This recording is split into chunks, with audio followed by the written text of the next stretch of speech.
Hi, guys. I want to talk more about burnout recovery and what actually helps. I think we can talk about burnout all day, but people want tips and tricks, right? And to see what kind of helps. I think this isn't really the cute version where I'm gonna say I'm taking a self care day while sitting in a bubble bath and a glass of wine. I think the real things that actually help. And the real questions we want to answer is the why does answering one email feel like climbing Mount Everest, right?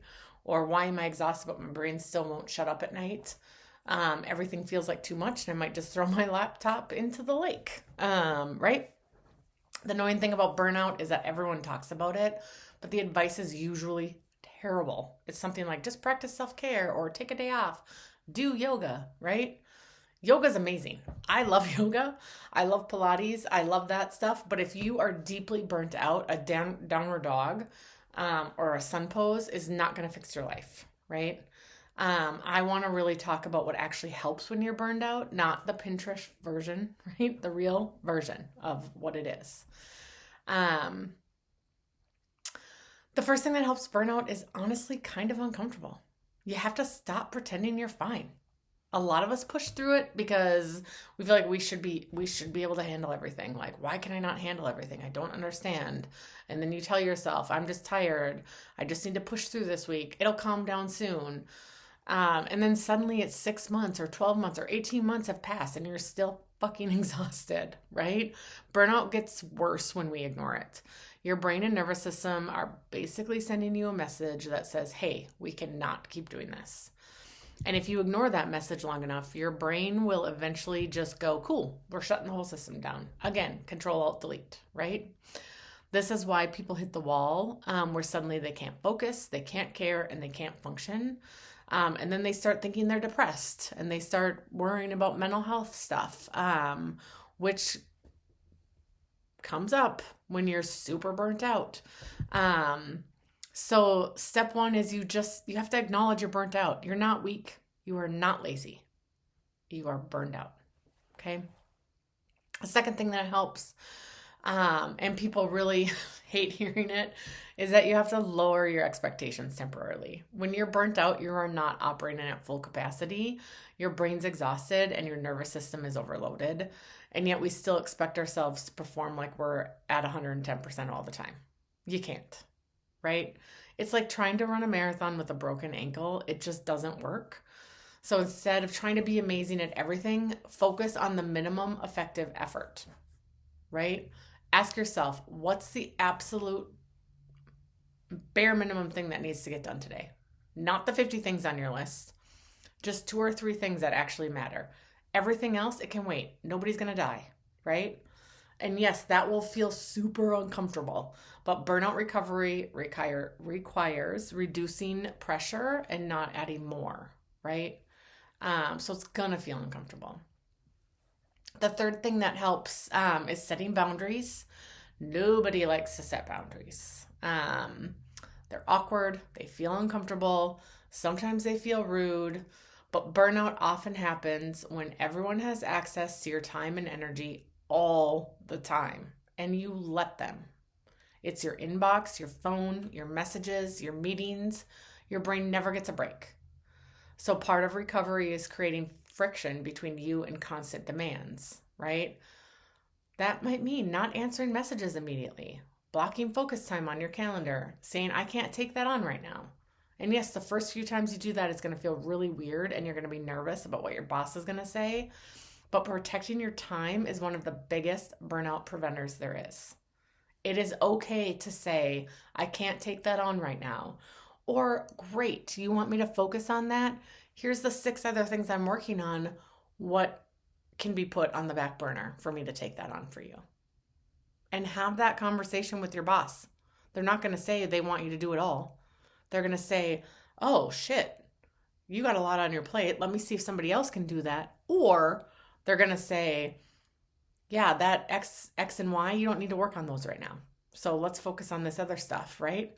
That's helping to protect your time. That's protecting yourself, right? Real rest is so important, not fake rest, right? That's where most of us screw up. We think we're getting rest, but we're actually just doom scrolling while feeling guilty about what we're doing, right? That's not rest. Your brain is still processing information. You're still reacting. You're still stimulated. Real rest means giving your brain less input. So go for a walk without your phone. Sleep more than usual.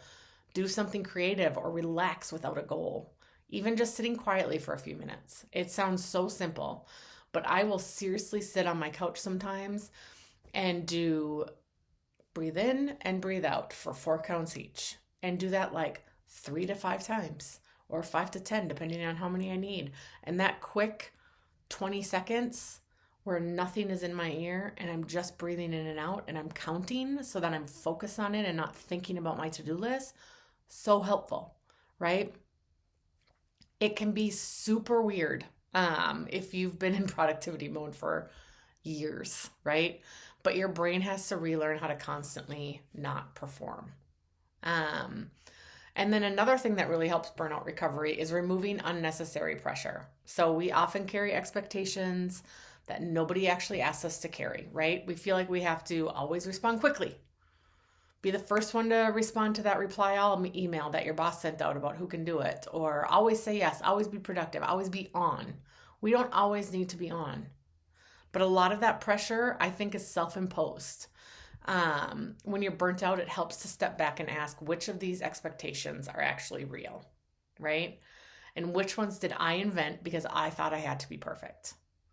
Oh my God, when you step back and ask those questions to yourself, you would be surprised at how many things on your mental load are just optional. And you're putting the expectation on yourself. Nobody else is, right? And then do something that has nothing to do with productivity, right? It sounds super small and silly, but it's actually huge. So when you're burned out, you need to reconnect with things that aren't about productivity. Not everything in life needs to be turned into a goal or a side hustle or a performance metric. Sometimes you just need to do things because they're enjoyable. Watch something funny. Go outside. Talk to friends. Do a hobby badly and don't care. Who cares, right? If your brain needs reminders that life isn't just output and deadlines, these are the things that you can do to help your brain remember that, right? Life isn't about just output and deadlines. I think that's important to hear. The last thing to understand about burnout is recovery takes time. You did not burn out in a week. You burnt out slowly over months, sometimes over years. That was me. So expecting yourself to bounce back instantly just creates more pressure. So instead of thinking of burnout recovery like recharging a battery, that's how you should think about burnout recovery, is like recharging a battery, right? Small improvements, small boundaries, little moments of rest, and over time your energy is going to start slowly coming back. Don't expect yourself to bounce back instantly because that really just creates more pressure on yourself and is not good for anybody, right? Again, you're not alone. I'm not a therapist, so this is not therapist advice. If you need a therapist, reach out to me. I'd be happy to help you find one, okay? But a lot of people are walking around exhausted and pretending that everything is fine. I think it's a good reminder to know that burnout is not permanent. Your brain can recover, your energy can come back, and it usually starts with your giving yourself permission to slow down. It's just that simple. You got to tell yourself it's okay. And surround yourself with people that tell you it's okay, right? I'd love to hear what's one thing that's contributing to your burnout right now. Leave me a comment. And don't forget to subscribe. I'm going to be talking a lot about work stress in real life. And we're going to talk about stuff that nobody wants to put on LinkedIn or social media. So just take a breath, drink some water, and maybe log off a little earlier tonight. Close that social media down. Shut your brain off for a little bit. Go for a walk. Don't bring your phone. Listen to nature. Take some deep breaths. Have a good night, you guys.